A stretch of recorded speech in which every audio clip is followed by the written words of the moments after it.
Salam sejahtera bagi kita semua, selamat pagi. Kasih karunia Tuhan boleh kita rasakan, sehingga kalau sampai saat ini kita ada, ini sungguh-sungguh karena kemurahan Tuhan. Tuhan Yesus memberkati. Tentu hari ini sehubungan dengan kenaikan Tuhan kita Yesus ke surga, temanya adalah kenaikan Tuhan Yesus ke surga. Baik, kita akan lihat Alkitab kita di dalam Yohanes pasal 14. Ada beberapa ayat yang perlu kita baca. Di dalam Yohanes pasal 14 mulai dari ayat yang pertama. Begini bunyi firman Tuhan. Janganlah gelisah hatimu, percayalah kepada Allah, percayalah juga kepadaku. Di rumah Bapakku banyak tempat tinggal. Jika tidak demikian, tentu aku mengatakannya kepada, sebab aku pergi ke situ untuk menyediakan tempat bagimu. Dan apabila aku telah pergi ke situ dan telah menyediakan tempat bagimu, aku akan datang kembali dan membawa kamu ke tempatku, supaya di tempat di mana aku berada, kamu pun berada. Puji Tuhan saudara, luar biasa. Satu hal yang perlu saudara ketahui, bahwa kenaikan Tuhan Yesus itu tidak bisa dipisahkan dengan akhir zaman. Sekali lagi, kenaikan Tuhan Yesus ke surga itu tidak bisa dipisahkan dengan akhir zaman. Mengapa saudaraku? Karena justru Yesus naik ke surga itu menjadi satu keuntungan yang besar bagi gerejanya. Amin saudaraku.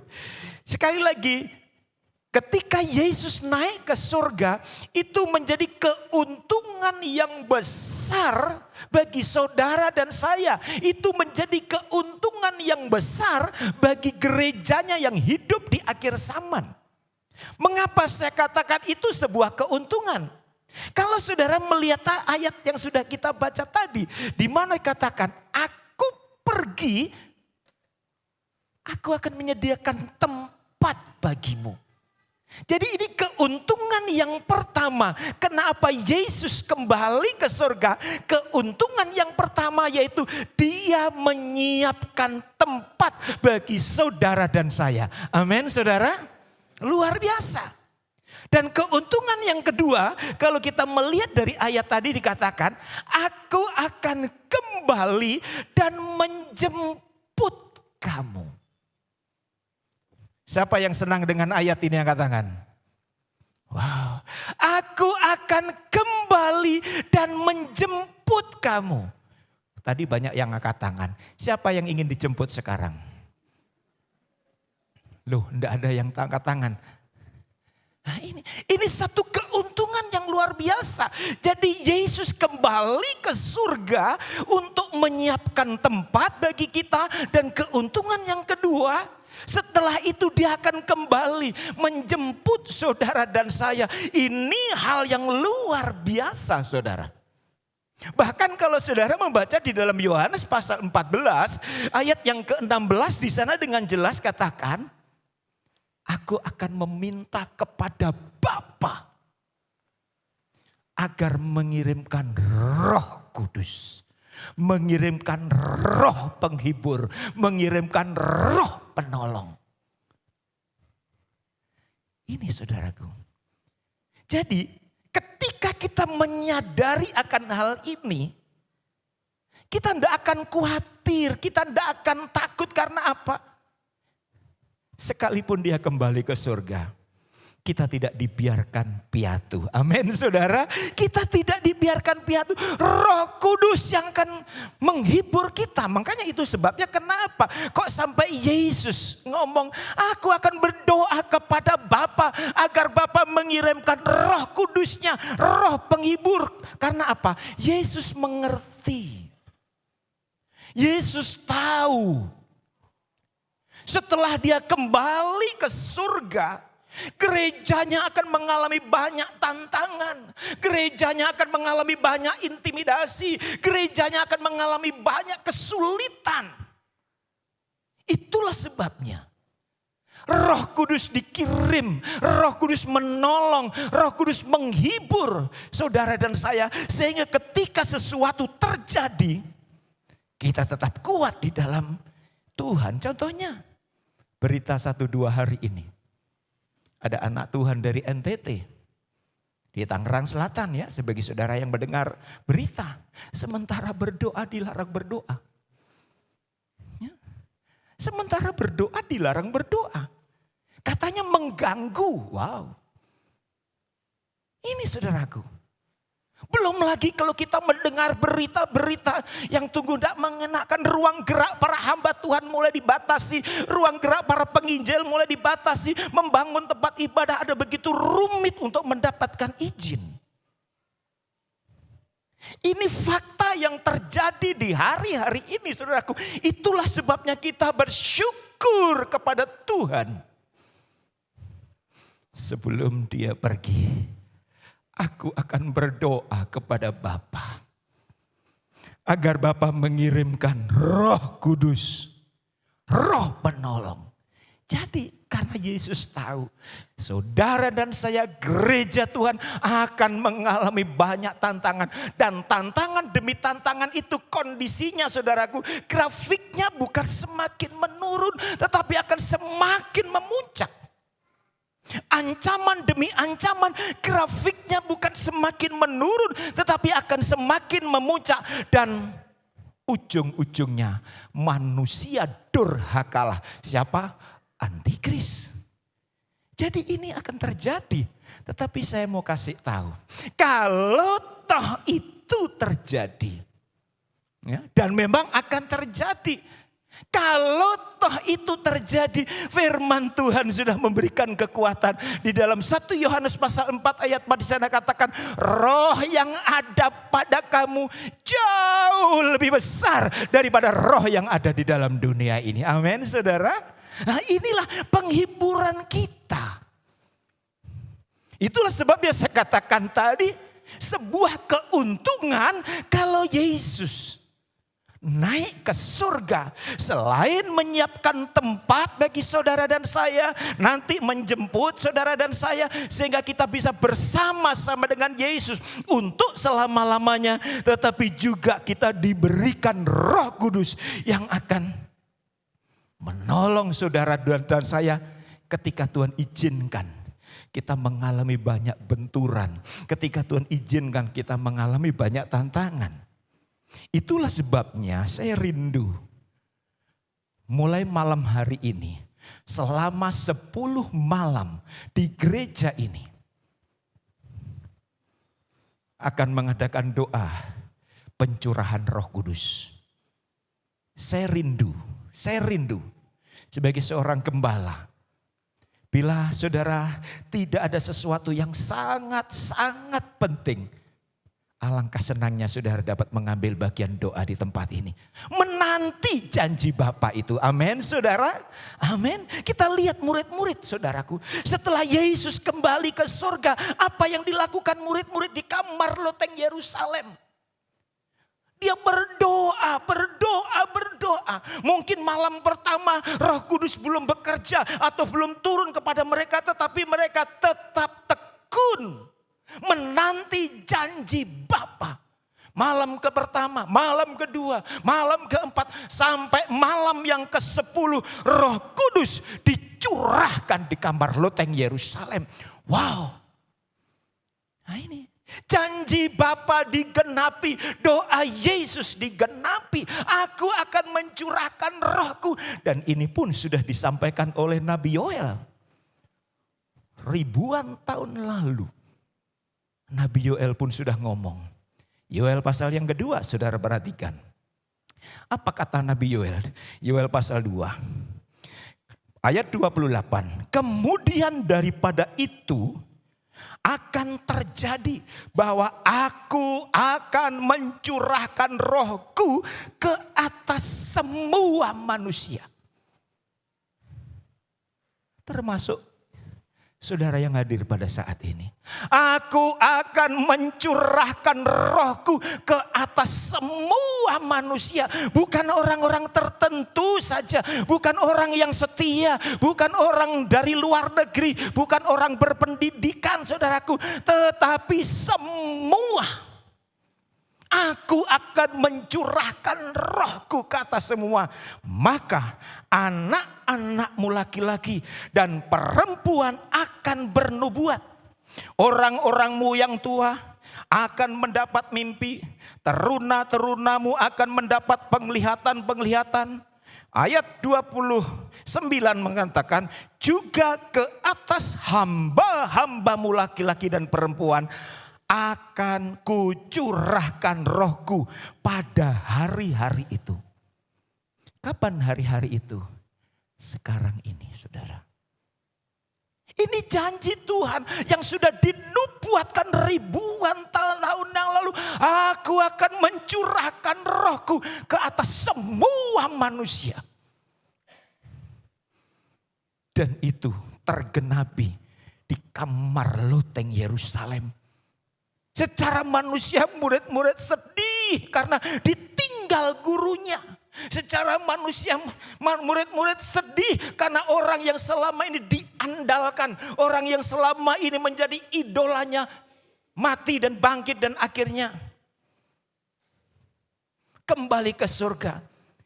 Tetapi kita lihat dia dengar apa yang pernah dikatakan Yesus. Tinggal sampai Roh Kudus diturahkan. Itulah sebabnya menjadi kerinduan kami. Menjadi kerinduan kami sekali lagi.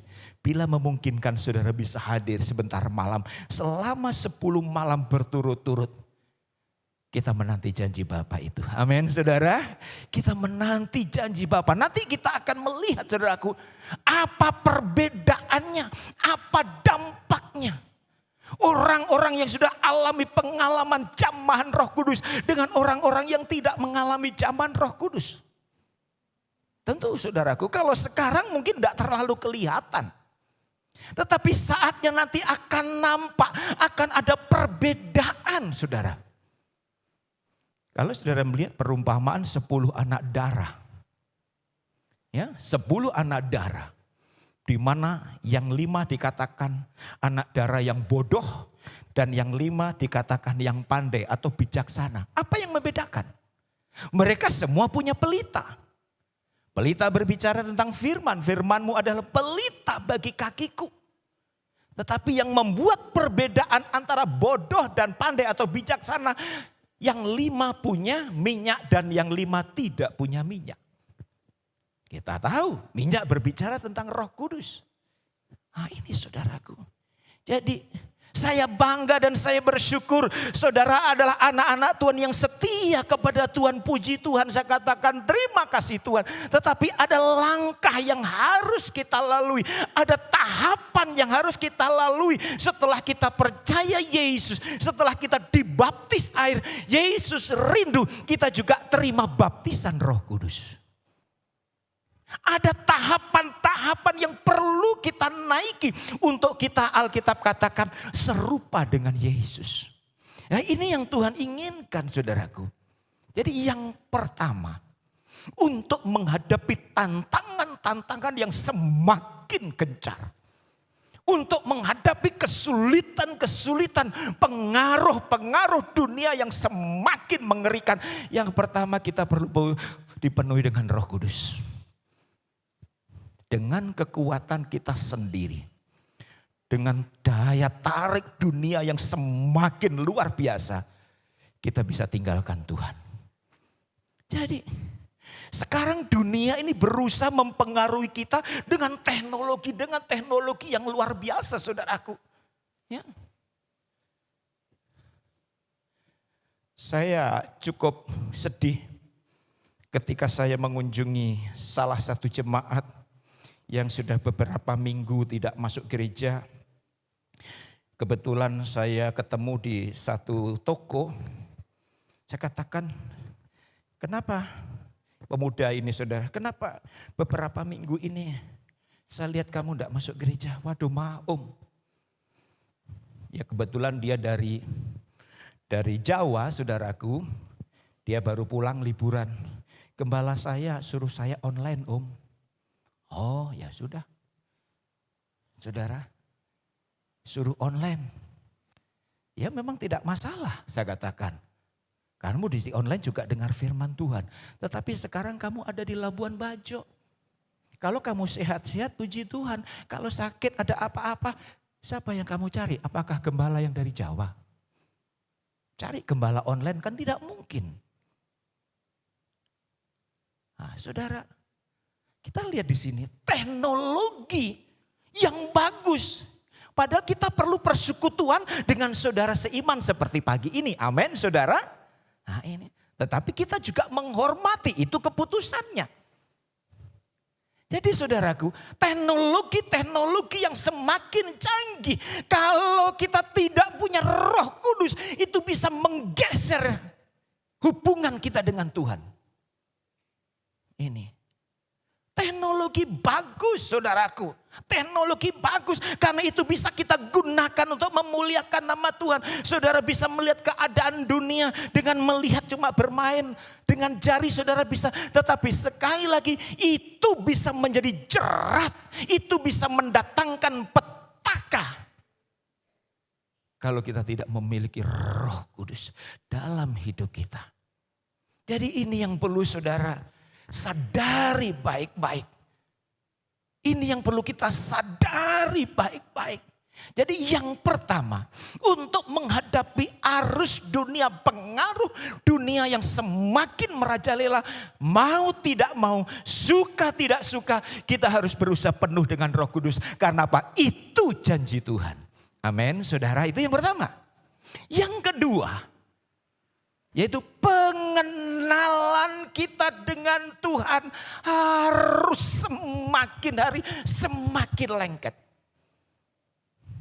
Pengenalan kita dengan Yesus semakin hari harus semakin mesra. Semakin hari harus semakin intim saudara.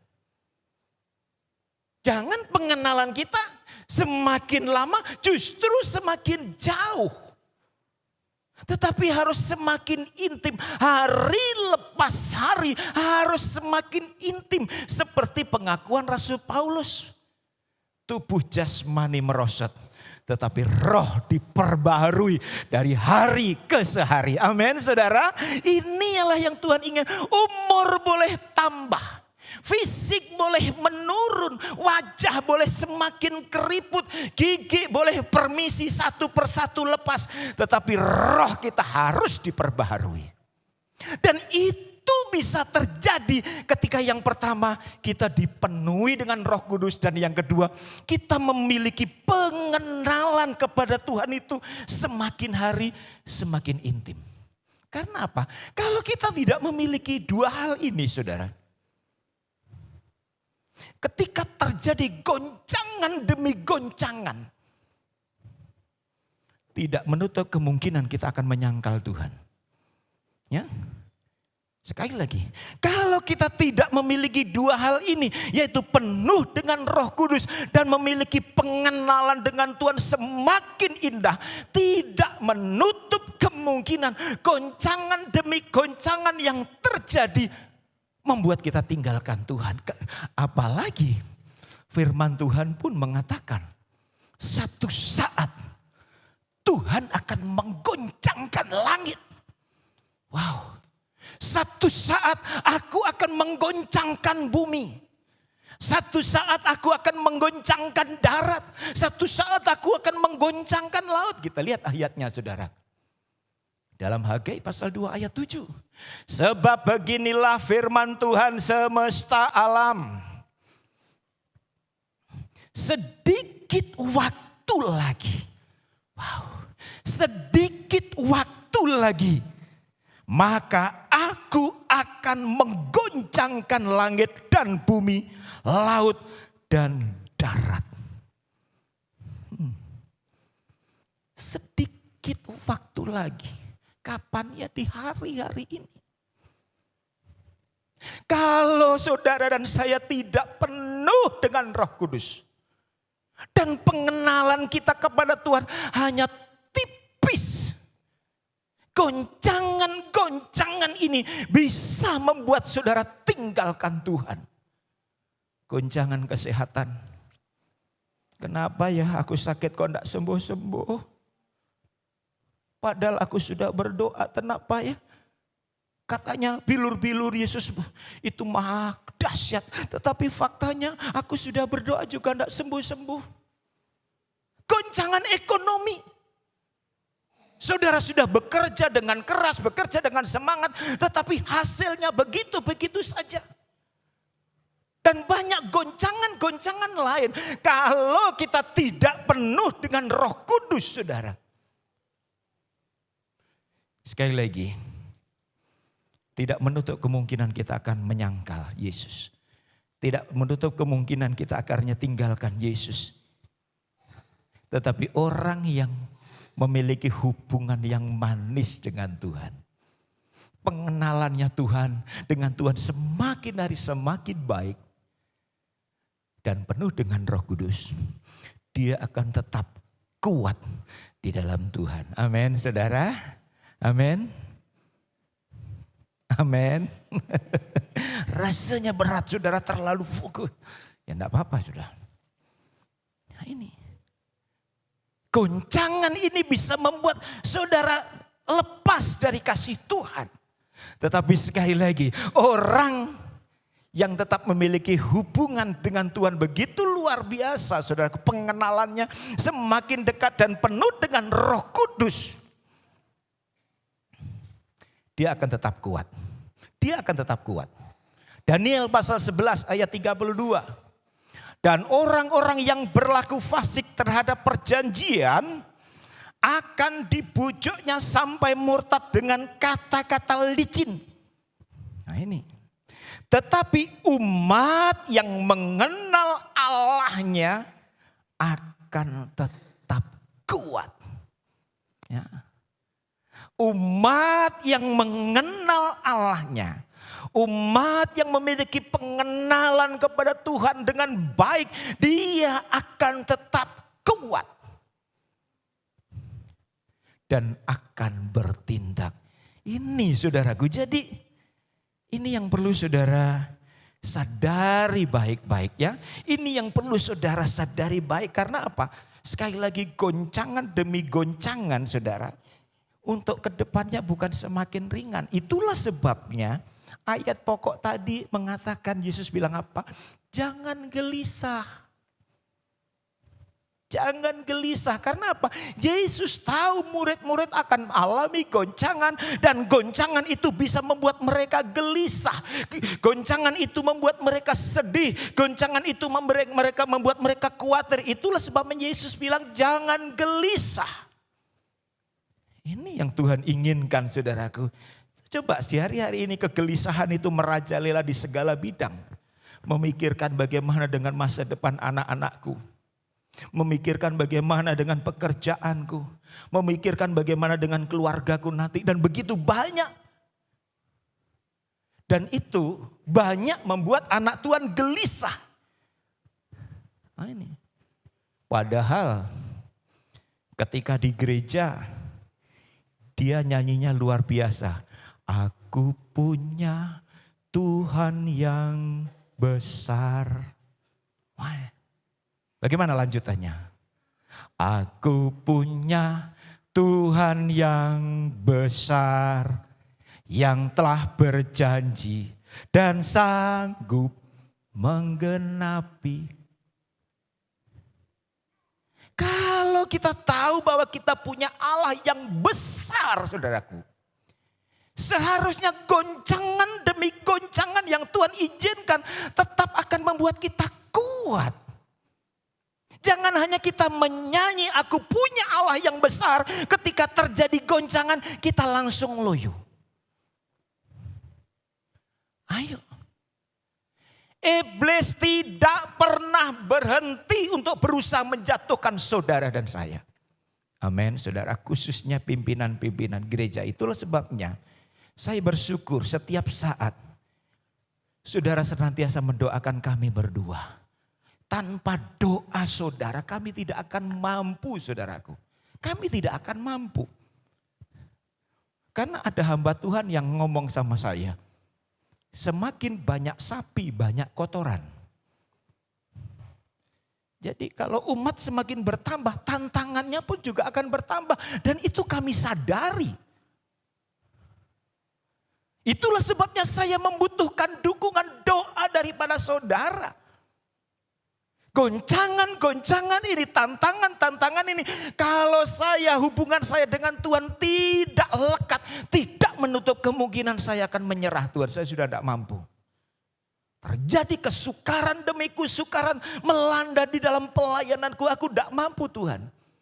Tetapi puji Tuhan berkat doa saudara. Saya ada sebagaimana ada sampai saat ini. Terima kasih saudara-saudara. Tuhan Yesus memberkati. Jadi ini yang perlu kita miliki. Pengenalan kita dengan Tuhan harus semakin luar biasa. Sehingga kalau seandainya saudara diintimidasi oleh iblis, katakan, aku punya Allah yang besar. Amin saudara. Amin saudara. Katakan, aku punya Allah yang besar. Ketika intimidasi dari iblis mungkin datang dalam kehidupan kita. Karena selain ada goncangan saudara, selain ada goncangan demi goncangan, juga akan ada kesukaran demi kesukaran. Firman Tuhan dengan jelas mengatakan dalam 2 Timotius pasal 3. Ketahuilah bahwa pada hari-hari terakhir akan datang masa yang sukar. Kapan hari-hari terakhir? Sekarang. Saat ini, hari-hari ini. Jadi ketika kita berdoa, jangan berdoa, Tuhan, kenapa kesukaran ini terjadi di dalam hidupku Tuhan? Kenapa Tuhan izinkan kesukaran ini ada dalam hidupku terus menerus Tuhan? Saudara kalau sampai berdoa begitu lalu ada malaikat akan bilang,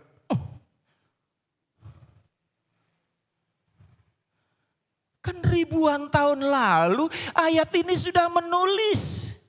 Berarti kamu tidak pernah baca firman. Mungkin malaikat akan ngomong begitu saudara. Kenapa? Kalau toh terjadi kesukaran, kalau toh terjadi goncangan demi goncangan. Ini ayat bukan bulan lalu ditulis saudara. Amin saudara. Tetapi ribuan tahun lalu sudah ditulis. Sehingga kalau toh saat ini Tuhan izinkan ada goncangan demi goncangan. Ada kesukaran demi kesukaran. Menggenapi firman. Enggak usah kaget. Ayat lain mengatakan secupak gandum sedinar harganya. Itu akan terjadi. Sedinar itu gaji orang satu hari saudara. Cuma dapat secupak gandum. Artinya mahal. Jadi kalau sudah sekarang barang-barang mahal, ya enggak usah pusing. Kemarin ada orang mengeluh sama saya, Om aduh sekarang beras naik Om. Kenapa kamu pusing? Kita kan enggak makan beras. Kita akan makan nasi. Kalau beras naik biar saja. Tetapi memang harus begitu saudara. Ayo, saya rindu. Goncangan demi goncangan yang terjadi. Kesukaran yang demi kesukaran yang terjadi. Kalau saudara ingat firman ini. Kita tidak akan gelisah. Kalau toh gelisah. Ingat apa kata Yesus sebelum dia naik ke surga. Janganlah gelisah hatimu. Karena apa saudaraku? Aku akan mengirim Roh Kudus, Roh penolong, Roh yang akan menghibur saudara dan saya. Kiranya lewat firman Tuhan memberkati kita semua. Berikan kemuliaan untuk Tuhan kita Yesus Kristus. Haleluya. Saudara, sementara saudara merenungkan firman Tuhan ini, kita nyanyi satu pujian. Biarlah lewat pujian ini, saya rindu dan saya senang sekali dengan pujian yang kita nyanyikan sebelum firman Tuhan. Yesus Tuhan ditinggikan. Ayo sementara saudara menyanyikan pujian ini, dalam hati saudara punya doa dan harapan Tuhan. Hari ini aku ingin alami janjimu. Hari ini aku ingin alami curahan rohmu yang dahsyat dalam hidupku. Kita mengaku di hadapan Tuhan, Tuhan aku tidak mampu menghadapi pengaruh dunia yang semakin kuat. Dunia berusaha menarik saudara dari Tuhan. dengan berbagai cara menarik saudara agar hubungan kita dengan Tuhan semakin renggang, semakin jauh. Tetapi hanya dua, kita tetap akan kuat di dalam Tuhan. Kita akan tetap kokoh di dalam Tuhan jika kita penuh dengan Roh Kudus dan pengenalan kita dengan Tuhan semakin hari semakin indah, semakin hari semakin mesra, semakin hari semakin intim. Roh Kudus akan memberikan kekuatan kepada kita. Haleluya, haleluya, amin. Puji Tuhan. Terima kasih Tuhan Yesus. Oh haleluya. Terima kasih Tuhan Yesus. Yesus Tuhan ditinggikan. Haleluya. Atas segala alam. Terima kasih Tuhan Yesus. Dimuliakan naik Ke surga, ikan Roh Kudusnya, Yesus Tuhan, Yesus Tuhan ditinggikan atas segala alam, dimuliakan naik ke surga, berikan Roh Kudusnya. Datanglah, datanglah sekarang, penuhi kami dengan kuasa-Mu. Urapi kami sekarang ini dengan api Roh-Mu, Yesus Tuhan. Bagi saudara-saudara yang sudah hafal pujian ini, saudara bisa tutup mata, menyanyikan dengan sepenuh hati, menyanyikan dengan penuh pengertian, menjadi doa dan harapan kita saat ini. Kiranya Tuhan menjamah memenuhi kita dengan Roh Kudus-Nya. Saudara dan saya sudah diselamatkan oleh Tuhan. Satu hal yang perlu kita miliki, kuasa dari tempat tinggi. Haleluya. Tanpa Roh Kudus kita akan mengalami banyak benturan, saudara. Dengan kuasa-Mu, urapi kami sekarang ini dengan api. Datanglah, dengan kasih jemput kita semua bangkit berdiri. Amin, haleluya, haleluya.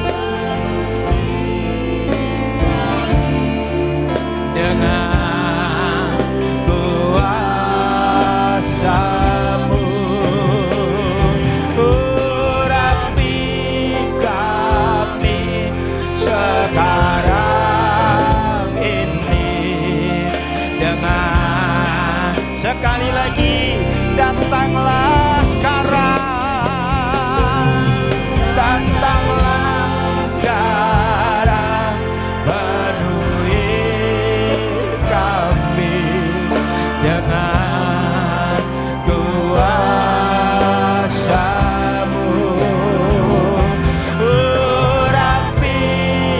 Urapilah kami Tuhan saat ini, sekarang ini. Roh Kudus, Roh Kudus, ini hamba-Mu. Haleluya, Roh Kudus. Haleluya, haleluya. Amin.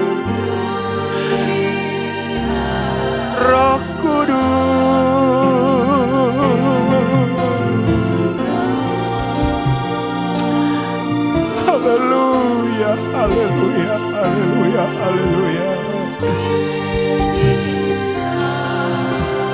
Inilah kami anak-anak-Mu Tuhan.